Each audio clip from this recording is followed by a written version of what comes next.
Olá, meus amores, tudo bem? Vamos revisar o nosso conteúdo de história? Então, vamos lá, em apostila de número 1, em a primeira apostila, tá? Eu quero chamar a atenção de vocês para essa figura aqui, tá? Figura essa que nós comentamos muito, né, em sala de aula. Então, galerinha, aqui nós temos uma pintura rupestre, tá? É uma pintura rupestre encontrada lá no estado do Piauí. Por meio desse tipo de vestígio, os arqueólogos, eles podem identificar há quanto tempo a pintura foi produzida, tá? Há quanto tempo ela foi feita e também levantar algumas hipóteses sobre o povo que a produziu, como seus hábitos alimentares, convivência em comunidade, entre outras coisas. Agora nós vamos conversar um pouquinho sobre o desenvolvimento do comércio e da navegação, tá? Então, turminha, nessa época aqui, o rei de Portugal, ele queria transformar o país em um dos mais ricos da Europa. Uma das maneiras de conseguir isso era investindo em viagens marítimas para conquistar ilhas e terras que eram fontes de produtos muito valiosos na época. E que produtos eram esses? As especiarias, o marfim, o ouro, a prata, entre outros produtos. Então, galera, nos séculos XV e XVI, navegar era uma tarefa muito arriscada, principalmente por mares desconhecidos. Na época, o medo era muito comum devido à falta de conhecimento e por causa também da imaginação. Muitos acreditavam que o mar pudesse ser habitado por monstros. Outros achavam que a terra era plana e, portanto, ao navegar para o fim, a caravela poderia cair num grande abismo. Diante de tudo isso, planejar bem a viagem era de extrema importância. Os europeus contavam com novas embarcações e com instrumentos de navegação. As principais viagens financiadas por Portugal foram as de Bartolomeu Dias, entre 1487 e 1488. O financiamento dessas viagens por Portugal tinha como objetivo o ingresso no reino de Preste João, o príncipe africano, visando extrair desse local marfim, ouro, cavalos, especiarias, tapetes, ráfia, entre outros produtos. Ele atravessou o Cabo das Tormentas, hoje denominado como Cabo da Boa Esperança, tá? Rebatizado com esse nome por Dom João II, tá? Agora vamos lá. E quantas viagens financiadas pela Espanha? Quantas viagens financiadas pela Espanha? Uma grande descoberta foi a de Colombo, tá? Foi a de Cristóvão Colombo, que, embora tivesse pensado que havia chegado às Índias, na verdade, havia chegado ao continente africano, tá? Portugal reunia melhores condições geográficas e econômicas, por isso deu início às grandes navegações, tá? Os portugueses estavam interessados em descobrir novas mercadorias para vender. E o rei de Portugal, o que ele queria? Ele queria também ampliar ainda mais o seu comércio. O navegador italiano Cristóvão Colombo também pretendia chegar às Índias, navegando em direção ao Ocidente. Para realizar esse fato, o que ele fez? Ele contou com a ajuda dos reis da Espanha, Fernando e Isabel, que financiaram a sua expedição. Colombo já havia enviado o projeto dessa viagem ao rei de Portugal primeiro e depois aos reis de Aragão e de Castela. Os reis deram a Colombo o dinheiro necessário para armar uma expedição composta de 3 caravelas, tá? Essas caravelas, elas receberam um nome também, tá? Elas ficaram conhecidas. Então, essas 3 caravelas, elas ficaram conhecidas como Santa Maria, Pinta e Nina, tá? No ano de 1492, o que aconteceu? Colombo partiu com suas 3 caravelas do porto de Palos, lá na Espanha, acompanhado de homens fortes e corajosos. Muitas foram as dificuldades enfrentadas por Colombo e sua tripulação, que em determinado momento pensaram em desistir. Mas Colombo era persistente e teimava em seguir adiante.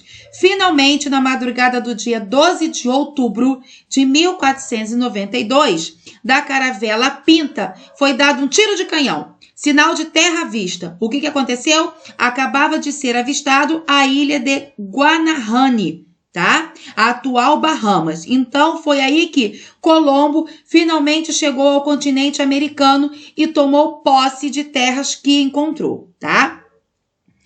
Então, turminha, agora vamos falar um pouquinho sobre as especiarias, tá? A disputa pelo lucrativo comércio de especiarias foi um dos motivos pelos quais se iniciaram as navegações. Portugal e Espanha tentavam encontrar uma rota que os levasse ao Extremo Oriente, onde podiam encontrar as especiarias sem que tivessem de enfrentar árabes e italianos, que dominavam o comércio desses produtos e a rota que até então se conhecia para chegar a elas, tá? Então, turma, as especiarias eram as ervas e os temperos que conhecemos hoje, tá? Como a canela, o cravo, a pimenta, a noz moscada, entre outros aí. Nessa época não existia geladeira e as pessoas usavam as especiarias para ajudar a conservar os alimentos, tá? As especiarias também eram usadas para disfarçar o sabor de alguma comida que já estivesse estragada. Agora vamos relembrar um pouquinho sobre a chegada dos portugueses ao Brasil, tá? Então vamos lá, turma. Diante de tal sucesso, o que aconteceu? Portugal, né? Mais especificamente o rei Dom Manuel, ele passou a buscar outra rota para chegar às Índias e resolveu mandar uma poderosa esquadra a fim de estabelecer relações comerciais com esse país, tá? Como comandante foi escolhido quem? Pedro Álvares Cabral, tá? A esquadra partiu no dia 9 de março do ano de 1500. Pero Vaz de Caminha foi encarregado de escrever uma carta ao rei contando sobre o descobrimento de uma nova terra, tá? Então, Pero Vaz de Caminha, ele era o escrivão da esquadra, tá? A esquadra essa que era comandada por Pedro Álvares Cabral, tá?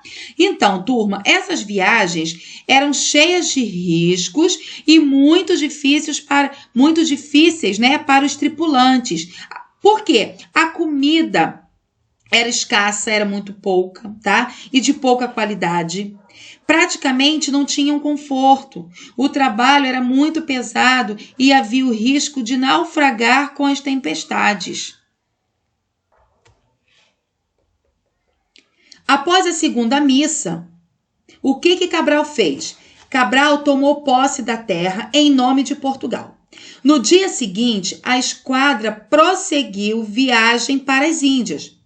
Cabral mandou a Portugal um navio comandado por Gaspar de Lemos, levando a boa notícia do descobrimento ao rei, tá? Mas essa notícia chegou por meio de quê?